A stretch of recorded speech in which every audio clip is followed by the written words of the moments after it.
Olá, família! Sejam todos bem-vindos ao estudo diário das Escrituras. Hoje nós vamos estudar juntos aqui Doutrina e Convênios, seção 75. Essa revelação aqui, ela foi recebida, tá bom? Numa conferência geral ali, tá bom? E nessa seção 75 são duas revelações que foram recebidas no mesmo dia, tá bom? Do versículo 1 ao versículo 22 é uma revelação, e do versículo 23 aqui até o versículo 36 vai ser a outra revelação, a gente deixa para amanhã. Então vamos fazer um resumo aqui, ler alguns versículos do versículo 1 ao versículo 22 aqui, tá bom? Então, conforme eu falei, era uma conferência geral, e muitos, né, perguntaram a Joseph Smith qual era a vontade do Senhor em relação a eles, e aí Joseph Smith busca essa revelação aqui, e essas são as palavras aqui. O versículo 1 e 2, começando, diz assim: em verdade vos digo, que eu falo pela voz de meu espírito, sim, o Alfa e o Ômega, vosso Senhor e vosso Deus. Escutai, ó vós que deste os nome para sair proclamando o meu evangelho, para podar a minha vinha. Bom, aqui então o Senhor fala que ele está se dirigindo àqueles que deram o nome, tá bom? Para pregar o evangelho. Igualmente, né, a gente vê muitos rapazes e moças dando o nome para saírem em missão. Então, igualmente, essas pessoas também deram um nome ali para sair em missão. E aí o Senhor vai designar a área para onde eles devem ir, como eles devem fazer este trabalho, tá bom? Então, aqui é interessante que o Senhor fala que eles foram chamados para pregar o evangelho para podar a vinha. Isso me lembra lá João, capítulo 15, quando o Senhor fala: eu sou a videira verdadeira e vós sois os ramos, né? E ele fala que todo ramo que produz fruto, ele poda, ele corta para que produza mais fruto ainda. Quando essa poda, esse corte era para entrar mais luz na planta, assim ela recebia mais energia e produzia mais frutos. E se houver muitas folhas, ela acaba cobrindo ali a, a videira, né? E aí então ela não recebe os nutrientes, então precisa cortar ali para que raios de luz, né? Raios do sol entrem. Então, compartilhar o evangelho é isso, é levar luz para a vida das pessoas, entendimento para que elas possam ser batizadas, para que elas possam conhecer o evangelho.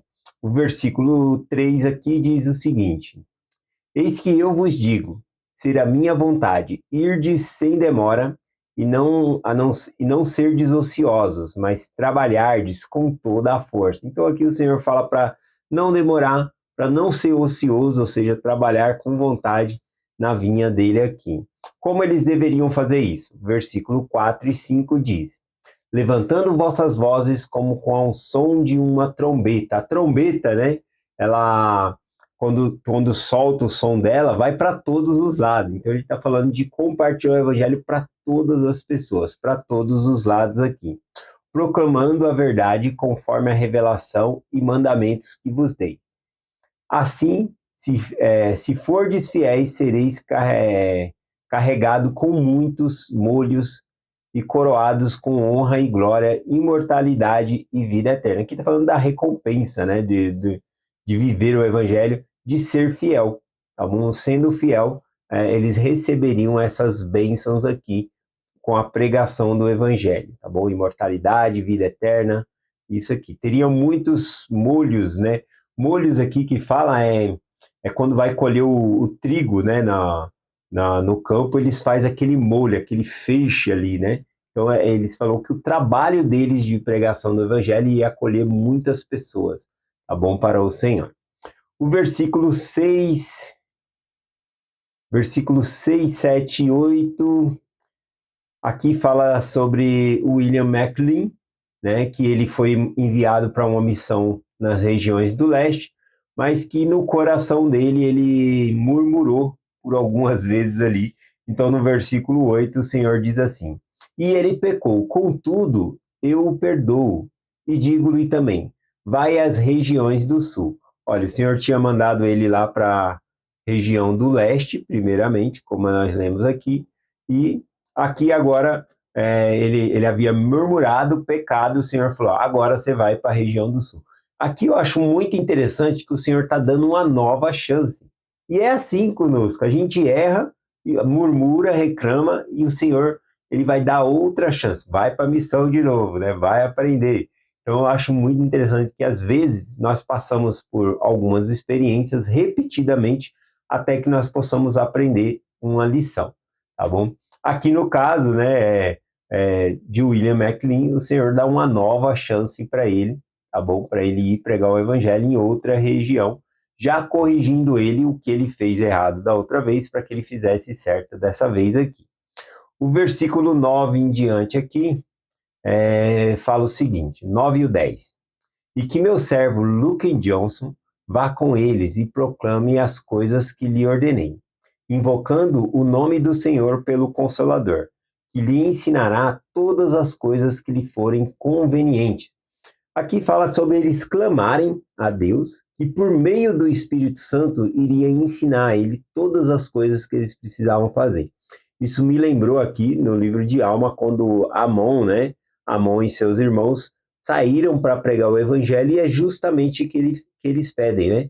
Lá no livro de Mormon, lá em Alma 17, capítulo 17, versículo 9, o Amon ele se dirige ao Senhor, né, falando que ele fez oração, jejum, para que uma porção do Espírito do Senhor os acompanhasse na pregação do Evangelho. E a gente vê que essa oração dele é cumprida, porque quando ele está pregando, a porção do Espírito está com eles ali, tá bom? A gente tem ali, por exemplo, em Alma, capítulo 18, quando ele está falando com o rei Lamone. Rei Lamone, né, por conta que os servos, né, as pessoas queriam roubar o rebanho do rei, não conseguiram. Ele acabou achando que Amon ele era um deus, né? Ele falou, não, mas uma parte desse espírito, uma porção desse espírito está comigo. Deixa eu ler aqui para Alma 18, versículo 35. Ele diz assim, né, respondendo para Lamone. E uma porção desse espírito habita em mim, dando-me conhecimento, e também pode, segundo minha fé e desejos que estão em Deus. Então, essa porção do Espírito, a mais do Espírito Santo ali com eles, vinha por causa da fé dele e segundo o desejo de Deus, era manifestada a ele ali, então ele podia conhecer as coisas. Então, nada melhor que compartilhar o Evangelho e você pedir a ajuda do Senhor. Ore ao Senhor. Quando você vê alguém, eu vou compartilhar o Evangelho, você ore primeiro, peça para que uma porção do Espírito Santo esteja com você naquele momento, tá bom? Então, continuando aqui, o versículo 11 diz assim, orando sempre para que não desfalecerem, para que assim fizerem, estarei com eles até o fim.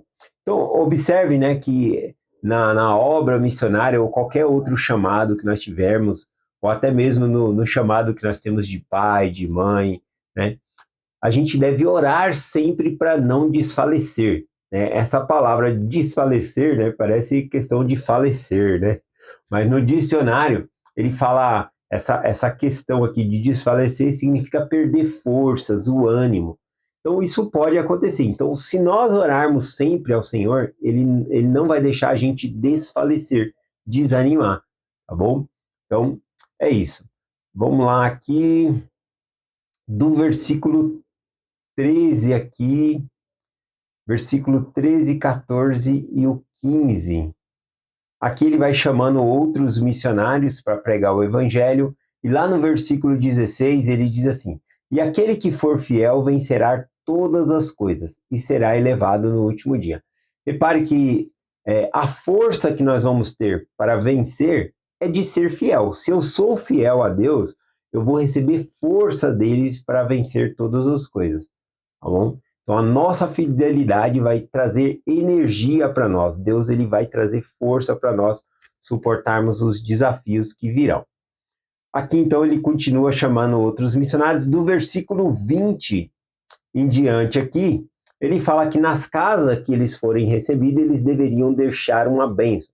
E as casas que eles fossem recusados, né, fossem expulsos, eles deveriam, assim como os apóstolos na antiguidade, bater o pó dos pés ali. Tá bom? Então, ele fala sobre isso. E aqui eu vou finalizar a mensagem justamente com um comentário aqui de uma irmã no canal aqui, né?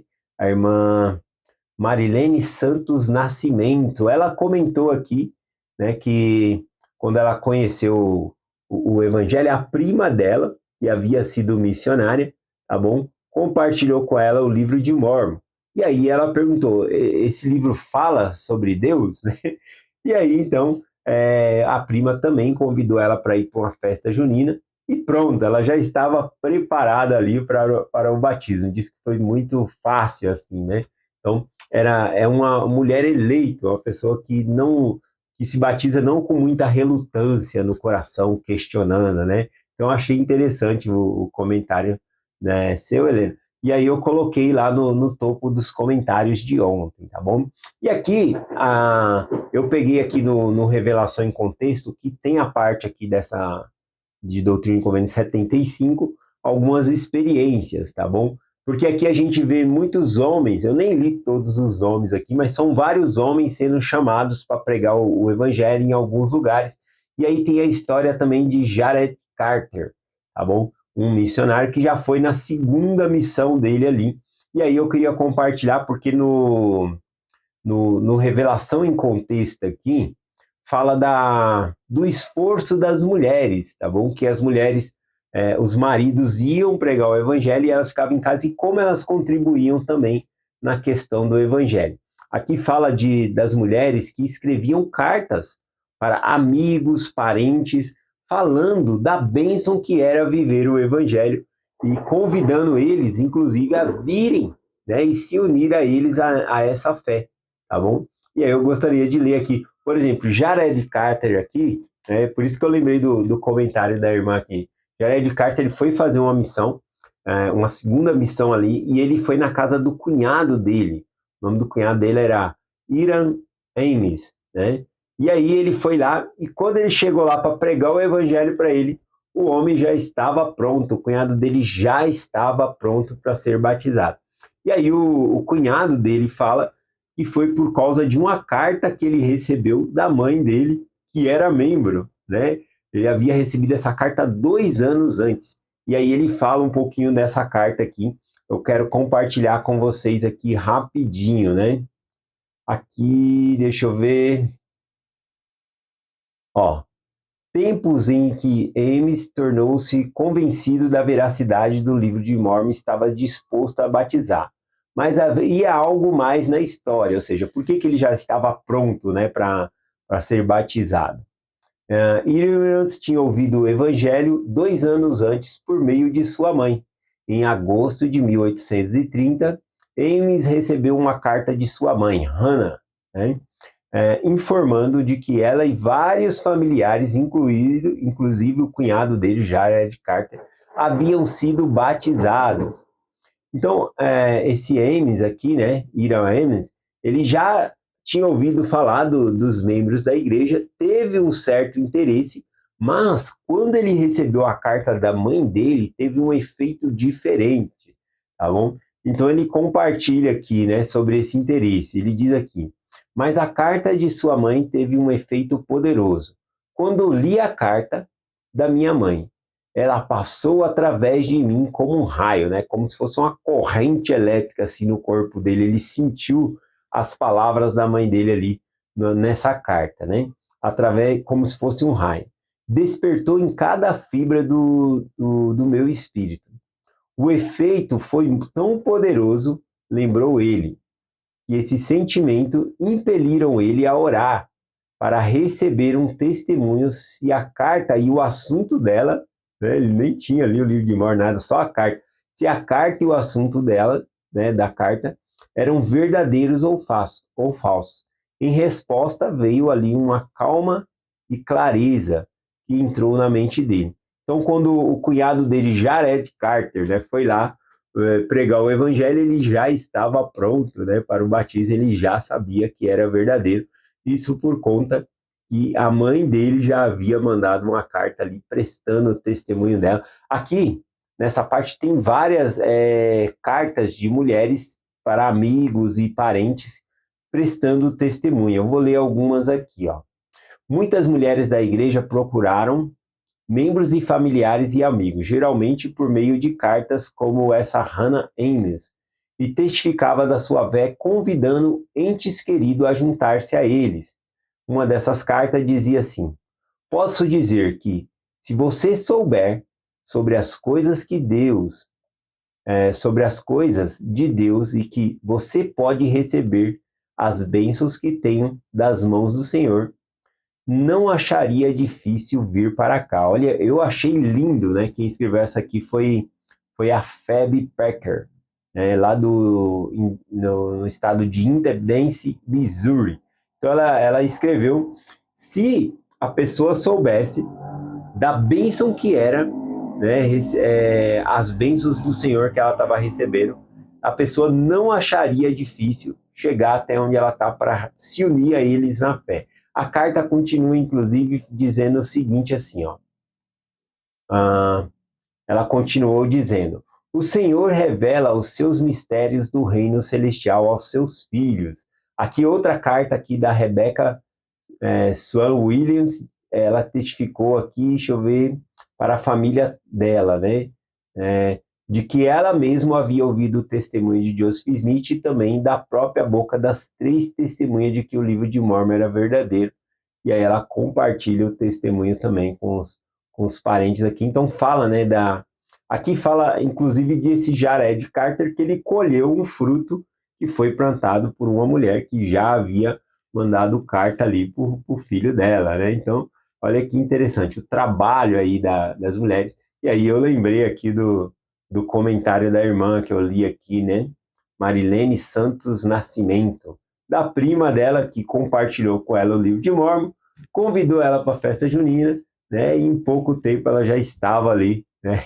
Preparada para o batismo também. Então também foi algo plantado ali por uma mulher. Então muitas vezes aqui, conforme diz o manual, nessas partes do Doutrina e Convênio, é citado o nome de várias pessoas, vários homens indo para a missão, mas por trás de cada homem ali tem uma história, tem uma esposa apoiando eles ir para a missão e assim por diante, né? E outras, conforme as cartas que nós lemos aqui, ajudando outras pessoas a se unirem à igreja.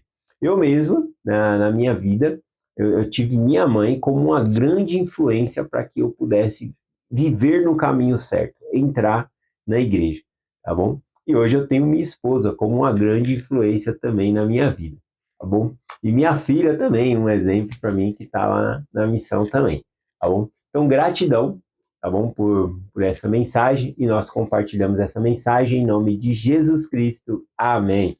Até amanhã.